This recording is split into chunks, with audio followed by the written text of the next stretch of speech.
Students, আজ আমাদের আলোচনার বিষয় হলো energy stored in a charged capacitor বা একটা আহিত ধারকে সঞ্চিত শক্তি। সাপোজ আমাদের কাছে একটা প্যারালাল প্লেট ক্যাপাসিটার রয়েছে, যার পাত দুটোকে আমরা একটা ভি ভোল্টের ডিসি উৎসের সঙ্গে যুক্ত করলাম। এখন ব্যাটারির যে পজিটিভ টার্মিনাল, সেই পজিটিভ টার্মিনালের আকর্ষণের জন্য ধারকের প্রথম পাত থেকে একটা ইলেকট্রন ধারকের প্রথম পাত থেকে নির্গত হয়ে এই তারের মধ্য দিয়ে ধারকের দ্বিতীয় পাতে গিয়ে জমা হবে। এখন ধারকের প্রথম পাত থেকে একটা ইলেকট্রন নির্গত হয়ে ধারকের দ্বিতীয় পাতে গিয়ে জমা হলে ধারকের যে প্রথম পাত, সেই প্রথম পাতের আধানের প্রকৃতি কি হবে? ধনাত্মক বা পজিটিভ। এবং যে দ্বিতীয় পাত, সেই দ্বিতীয় পাতের আধানের প্রকৃতি কি হবে? ঋণাত্মক বা নেগেটিভ। এখন এরপর আরো একটা ইলেকট্রন যখন ধারকের এই প্রথম পাত থেকে নির্গত হবে, তখন কিন্তু এই ব্যাটারিকে ধারকের প্রথম পাতের যে আকর্ষণ বল এবং ধারকের যে দ্বিতীয় পাত তার বিকর্ষণ বলের বিরুদ্ধে কার্য করতে হবে। কারণ সেই দ্বিতীয় ইলেকট্রন যখন ধারকের প্রথম পাত থেকে নির্গত হবে, তখন ধারকের এই যে পজিটিভ প্লেট, সেই পজিটিভ প্লেট ঋণাত্মক আধানযুক্ত ইলেকট্রনকে আকর্ষণ করবে। তো এই ব্যাটারিকে ধারকের প্রথম পাতের সেই আকর্ষণ বলের বিরুদ্ধে সেই ইলেকট্রনকে প্রথম পাত থেকে নির্গত করতে হবে। এবং সেই ইলেকট্রন যখন পরিবাহী এই তারের মধ্য দিয়ে ধারকের দ্বিতীয় পাতে পৌঁছাবে, তখন ধারকের দ্বিতীয় পাতের যে ঋণাত্মক আধান, সেই ঋণাত্মক আধানের বিকর্ষণ বলের বিরুদ্ধে ব্যাটারিকে আবার কাজ করতে হবে। এবং সেই কাজ কি হবে? ধারকের দুই প্লেটের মধ্যে ক্রিয়াশীল যে তড়িৎ ক্ষেত্র, সেই তড়িৎ ক্ষেত্রে তড়িৎ স্থিতিশক্তি রূপে বা ইলেকট্রিক পোটেনশিয়াল এনার্জি রূপে সঞ্চিত থাকবে। আমাদেরকে নির্ণয় করতে হবে ধারকের পাত দুটোর মধ্যে ক্রিয়াশীল তড়িৎ ক্ষেত্রে সঞ্চিত তড়িৎ স্থিতিশক্তির মান।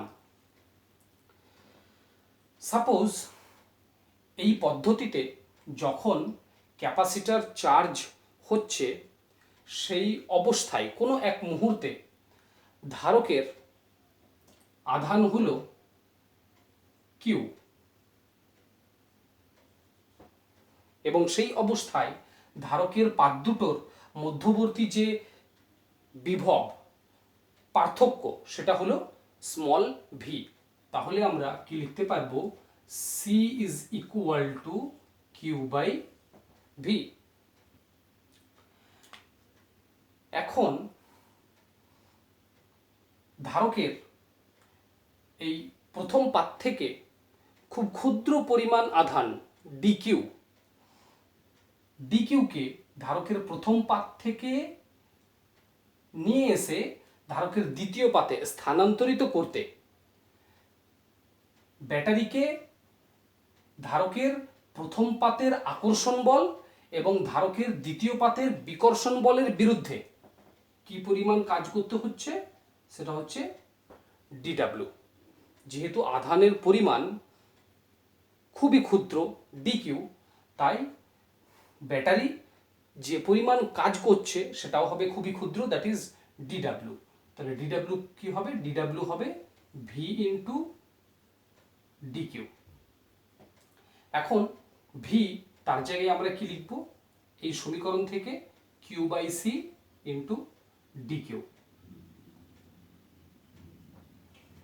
এখন এই ধারকের আধান শূন্য থেকে কিউ বৃদ্ধি করতে এই ব্যাটারিকে মোট কি পরিমাণ কাজ করতে হবে, আমরা কি করব, এই সমীকরণকে ইন্টিগ্রেট করব। যেহেতু ধারকের ধারকত্ব সি, এটা একটা কনস্ট্যান্ট কোয়ান্টিটি, এটাকে আমরা ইন্টিগ্রেশনের বাইরে নিয়ে আসছি। তাহলে কি পাচ্ছি, integration 0 to q small q d Q.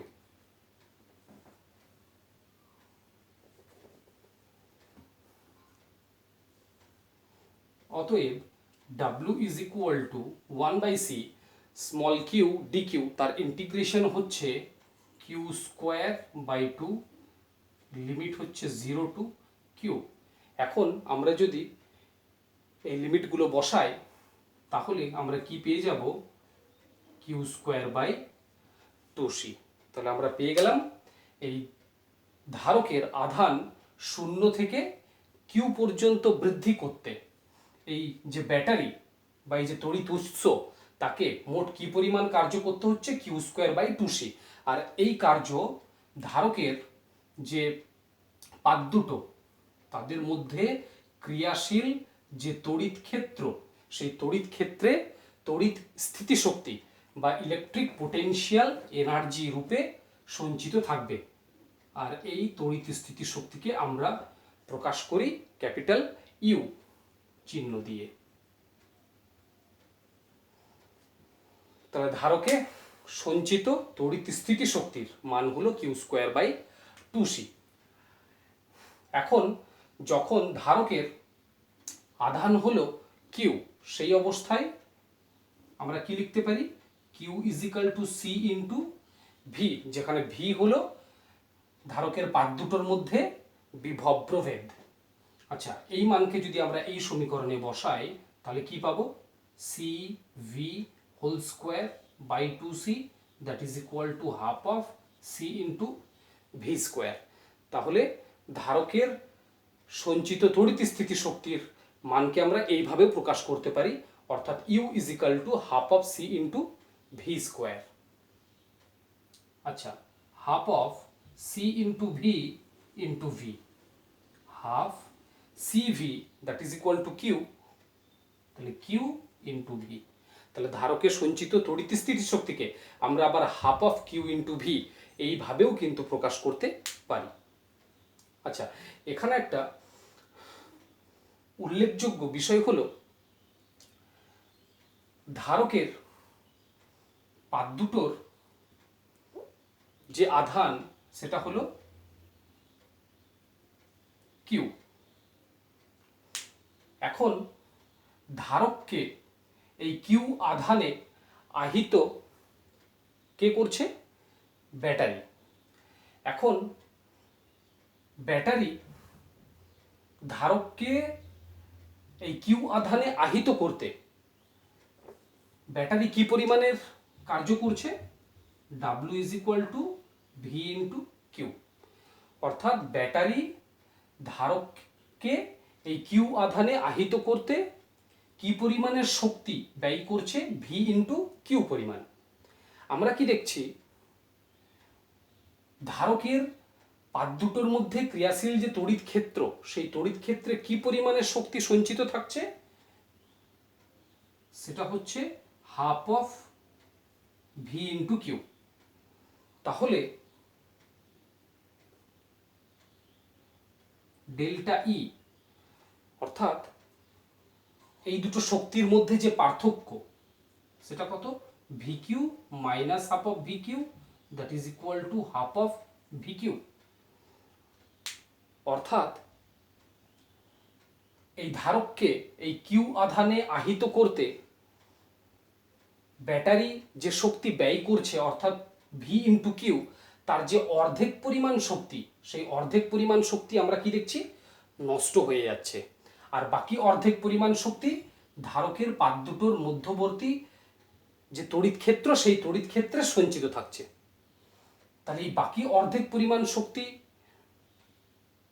অপচয় হলো। তাহলে এই অপচিত শক্তি কি হলো, আমরা জানি শক্তি সংরক্ষণ সূত্র থেকে যে শক্তিকে ধ্বংস করা যায় না বা শক্তিকে সৃষ্টি করাও যায় না, শক্তি শুধুমাত্র এক রূপ থেকে আরেক রূপে রূপান্তরিত হয় মাত্র। তাহলে আমরা এখানে দেখব ধারকের যখন চার্জিং হচ্ছে তখন এই half of V into Q পরিমাণ শক্তি এই পরিবাহী তারে তাপশক্তি রূপে নষ্ট হয়ে যাচ্ছে। ঠিক আছে, তাহলে এই যে হাফ অফ ভি কিউ পরিমাণ শক্তি সেটা এই পরিবাহী তারে তাপশক্তি রূপে অপচিত হচ্ছে। আশা করি আজকের যে আলোচনা তোমরা বুঝতে পেরেছো।